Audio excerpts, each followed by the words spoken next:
बात तब की है जब मैं 18 साल का था और उस समय मैं गांव में रहा करता था।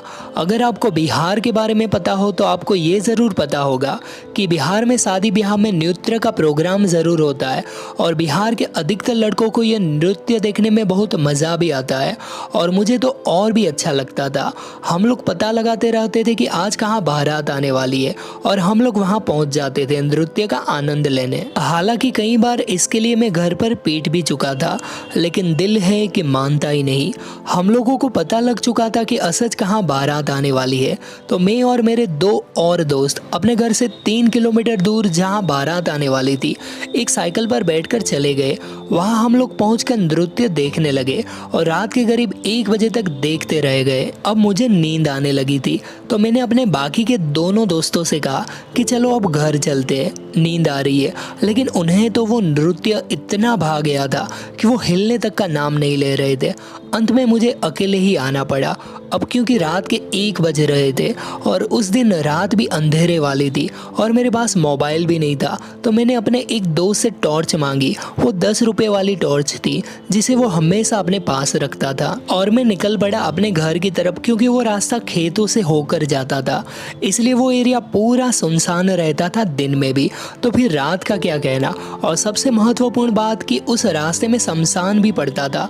आते वक्त मेरे दोस्त ने इस शमशान को लेकर सचेत किया था, लेकिन मैं उनके सामने हीरो बनते हुए बोला कि डरता हो क्या किसी से। लेकिन सच बोलूं तो मेरी हालत खराब ही हो चुकी थी अकेले जाने के नाम पर। अभी मैं उनको पीछे छोड़ते हुए खेतों के रास्ते में आ चुका था और शमशान के करीब पहुंच चुका था। तभी देखता हूँ कि उस शमशान में कुछ आग जैसे जलने की चीख दिख रही थी। मेरा तो दिल एकदम से धक धक कर गया। तब देखा कि एक औरत उस आग में कुछ डाल रही थी और मंत्र पढ़ रही थी।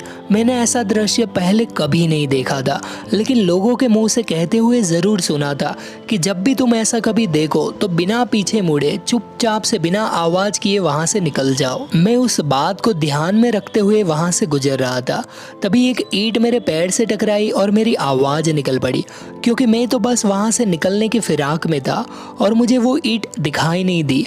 मेरी चीख निकलने से अचानक उसके मंत्रों की आवाज बंद हो गई। मैं तो डर के मारे पसीने से लथपथ हो चुका था। अब वो आग भी बुझ चुकी थी। मैं अब तेजी से चलते हुए निकलने लगा।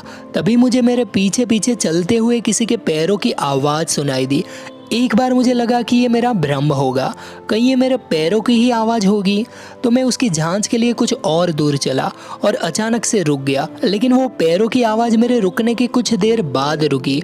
अब तो मुझे यकीन हो गया कि ये मेरे पैरों की आवाज़ नहीं है। अब मैं गांव वालों की बात को बिल्कुल ही ध्यान में रख के आगे बढ़ रहा था, इसलिए मैंने पीछे मुड़ के नहीं देखा।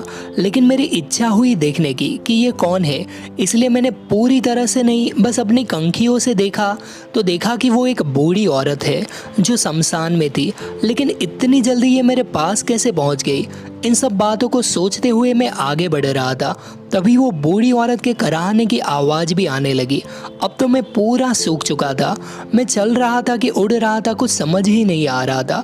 अब मैं अपने घर से मात्र 1.5 किलोमीटर की दूरी पर था। तभी अचानक मुझे मम्मा की कही हुई बात याद आई कि बेटा, जब भी मुसीबत में हो बजरंगबली को ज़रूर याद करना, वहाँ तुम्हारी सहायता ज़रूर किसी भी तरह करेंगे।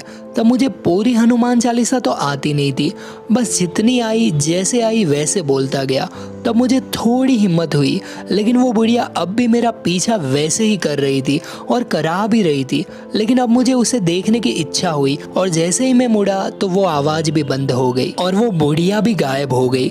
इस दृश्य को देखने के बाद मुझे मांजरा समझ में आ गया और मैं अब हनुमान चालीसा पढ़ते हुए अपने घर की तरफ दौड़ पड़ा और सीधे गांव में पहुंचने के बाद ही रुका।